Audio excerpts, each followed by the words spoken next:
Village Média sur Europe 1, le journal du village.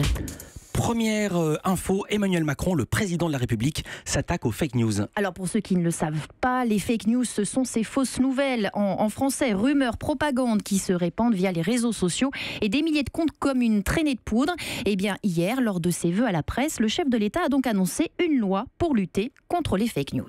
J'ai décidé que nous allions faire évoluer notre dispositif juridique pour protéger la vie démocratique de ces fausses nouvelles. Un texte de loi sera prochainement déposé à ce sujet. En période électorale, sur les plateformes Internet, les contenus n'auront plus tout à fait les mêmes règles. Oui, mais la question que tout le monde se pose, pourquoi seulement en période électorale ? Alors Philippe, on se souvient que la campagne présidentielle 2017 avait été particulièrement fournie en fake news et cible principale de ces rumeurs, eh bien Emmanuel Macron lui-même. Parmi les nombreuses rumeurs, celle notamment d'un compte offshore aux Bahamas, rumeur que Marine Le Pen avait relayée lors du débat télévisé face aux candidats. C'est pour vous dire que ça va très loin. Toutes ces rumeurs, ces intox créent un climat, une atmosphère de suspicion qui fragilise la démocratie, estime le chef de l'État. La nouvelle loi exigera la transparence totale des différentes plateformes qui devront par exemple rendre publique l'identité de ceux qui publient. Mais les fake news, Philippe, évidemment, il y en a tout le temps. Alors pourquoi réglementer seulement les périodes électorales ? Et ça, le président ne l'a pas dit. Et puis la télé prend des couleurs. La télé qui prend des couleurs. Les personnes non blanches, c'est le terme officiel, Philippe, sont mieux représentées à la télévision. Principal constat du CSA qui publie ce matin sa nouvelle vague de la diversité dans les médias. Pour Memona Interman, chargée de la diversité au CSA, on a passé un cap.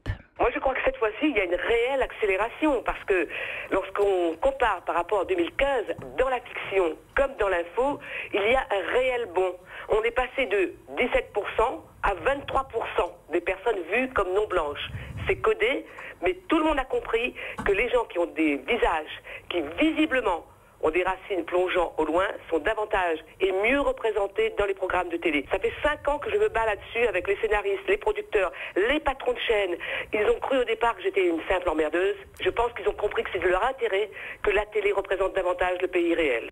Alors il y a un nouvel indice aussi cette année dans ce baromètre de la diversité, celui de la précarité. Et là, la télé peut mieux faire. Je préfère le mot pauvreté à la précarité. Il y a un décalage très net entre le pays réel et le pays représenté. Et je ne vois pas dans les rôles titres, dans les rôles dignes, des personnes qui, par exemple, incarnent ces femmes que je croise dans le métro le matin, des rôles importants qui peuvent montrer que cette société est fragile, que la pauvreté, 9 millions de personnes, selon l'INSEE, devrait être, elle aussi, présente, respectée et incarnée.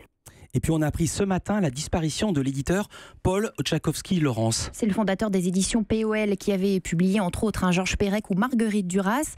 Paul Oczachowski-Lawrence est mort à 73 ans mardi à Marie-Galante en Guadeloupe dans un accident de la route. On l'a donc appris seulement ce matin.